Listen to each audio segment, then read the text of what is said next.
کلام امام الزمان علیہ الصلاۃ والسلام۔ اعوذ باللہ من الشیطان الرجیم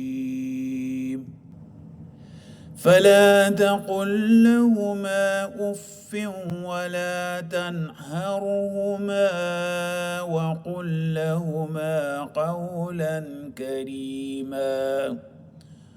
سورہ بنی اسرائیل آیت نمبر 24۔ یعنی اپنے والدین کو بیداری کا کلمہ مت کہو اور ایسی باتیں ان سے نہ کر جن میں ان کی بزرگواری کا لحاظ نہ ہو۔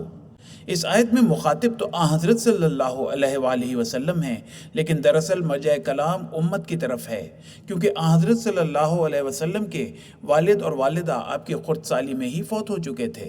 اور اس حکم میں ایک راز بھی ہے، اور وہ یہ ہے کہ اس آیت سے ایک عقل مند سمجھ سکتا ہے کہ جبکہ حضرت صلی اللہ علیہ وآلہ وسلم کو مخاطب کر کے فرمایا گیا ہے کہ تو اپنے والدین کی عزت کر اور ہر ایک بول چال میں ان کے بزرگانہ مرتبے کا لحاظ رکھ، تو پھر دوسروں کو اپنے والدین کی کس قدر تعظیم کرنی چاہیے۔ اور اسی کی طرف یہ دوسری آیت اشارہ کرتی ہے۔ اعوذ باللہ من الشیطان الرجیم وَقَضَىٰ رَبُّكَ أَلَّا تَعْبُدُوا إِلَّا إِيَّاهُ وَبِالْوَالِدَيْنِ إِحْسَانًا۔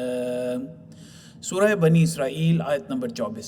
یعنی تیرے رب نے چاہا ہے کہ تو فقط اسی کی بلندی کر اور والدین سے احسان کر۔ اس آیت میں بت پرستوں کو جو بت کی پوجا کرتے ہیں سمجھایا گیا ہے کہ بت کچھ چیز نہیں ہیں اور بتوں کا تم پر کچھ احسان نہیں ہے۔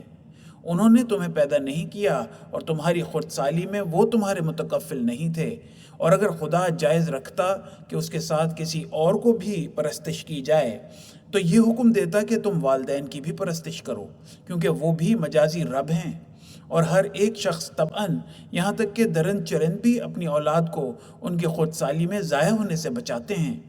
پس خدا کی ربوبیت کے بعد ان کی بھی ایک ربوبیت ہے، اور وہ جوش ربوبیت کا بھی خدا تعالیٰ کی طرف سے ہی ہے۔